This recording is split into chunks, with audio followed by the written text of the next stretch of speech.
саламатсыздар құрметті көрермендер. Бүгін біз қазір Медицина клиникасынан сөйлеп жатырмыз сізге.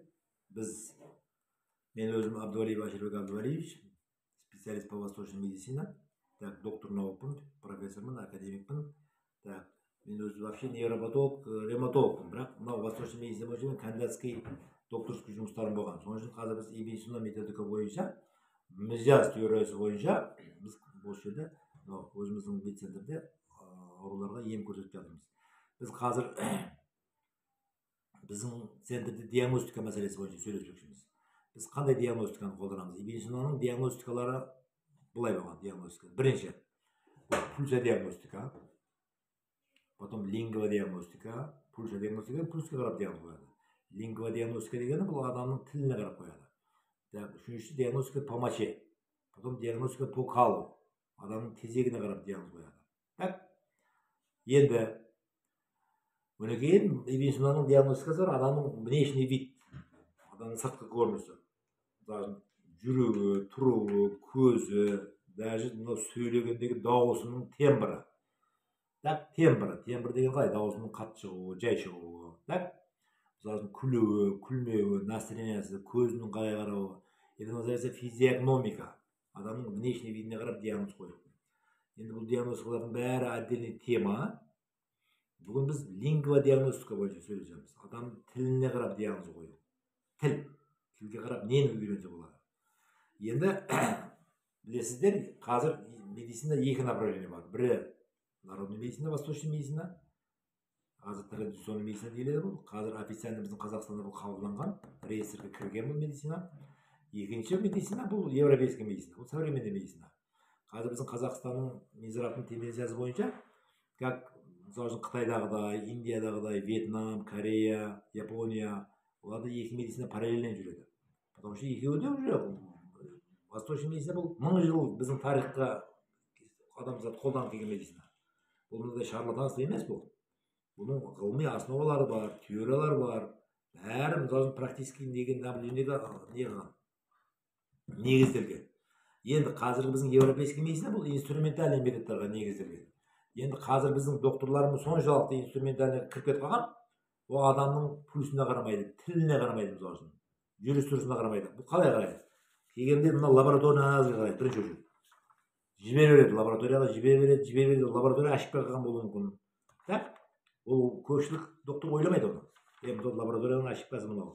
Енді бірақ былай қарағанда уже восточный медицина бойынша больной келгеннен кейін врач, доктор, емші. Ол предварительно мына лабораторияда не шығуын білу керек. Предварительно біліп отыру керек. Сонда мына лабораторияны мынаны көріп отырмын да, мына лабораторияның дұрыс емес, мынауың қате. Соны айтып отыру керек. Мысалы біз внешний осмотр қылған кезде адамның сыртқы көрінісі, мынау склерасы, тіліне қарап, көзінің склерасына қарап, уже оның гемоглобині қанша, сахары қанша, оның ыстығы қанша, суығы қанша, тілге қарап тұрып, оның состояние печени қалай істеп жатыр, оның ұйқы безі қалай істеп жатыр, өті қалай істеп жатыр. Прямо тілден көрініп тұрады барлығы. Тілдің светі бар. Өздеріңіз байқасаңыздар, бізге келеді больнойлар. Біреулер айтады, мен тілімді дейді күнде азанда қырып отырамын дейді. Міне кеше бір больной келді, күнде айнаға қарап тілін қырып отыр екен. Қырмаса оның жаңағы тілінің үстінде определенный бір миллиметрге жақын шлак, прям толып қалар екен да. Ол нені айтады? Ол адамның жаңағыдағы бауырының состояниясын айтады. Біз қазір сіздерге неде көрсетіп өтеміз, фотографияда. Әртүрлі тілдің краскасы бар. Біреудің тілі ақ болады, біреудің тілі сары болады, біреудің тілі қып-қызыл болады, біреудің тілі аузына симей қалады. Біреудің тілінің үстін жарылып кеткен болады былай. Географический язык дейді оны. Біреудің тілі кішкентай болады, біреудің тілі аузына симей қалады. Бізге келеді, тілім аузыма симей қалды дейді. Прямо айтады бізге келіп, тілім аузыма симей қалды дейді. Ол тіл аузына симей қалған не? Потому что ол больнойдың ішінде қаны қойылып, қаны көбейіп кеткен болады. Онда сразу кровопускание жасаса, тілі кішіріп жайына келеді ол. Бұл дегенім лингва диагностиканың өзі целый бұл не дейді, направление. Біз келгенде больнойлар біраз келеді ғой, келгеннен кейін оның аты жөнін басқасын сұрағаннан кейін, оның обязательно кірісі, тұрысы, жүрісі, қимылы, сөзі, настроениясы көңіл бөлеміз. Отырғаннан кейін бірінші тамырын көреміз, тамыр көргеннен кейін прямо тілге қараймыз. Тілге қарағанда былай қараймыз. внимательно қараймыз тілге. Әрбір органның даже өзінің зонасы бар тілде.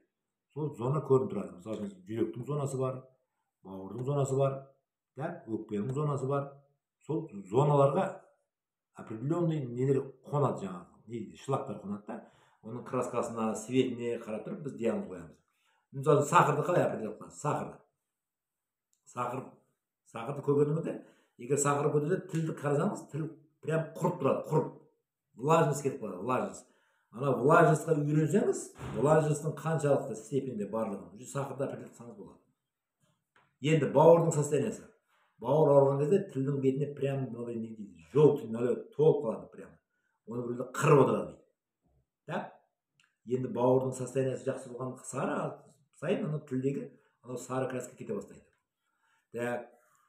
Енді қазір біз восточный медицинаның диагностика бойынша сразу сіздерге біраз информация бердік. Бұның фотографиясын бәрін әзір көрсетіп мен түсіндіріп өтемін.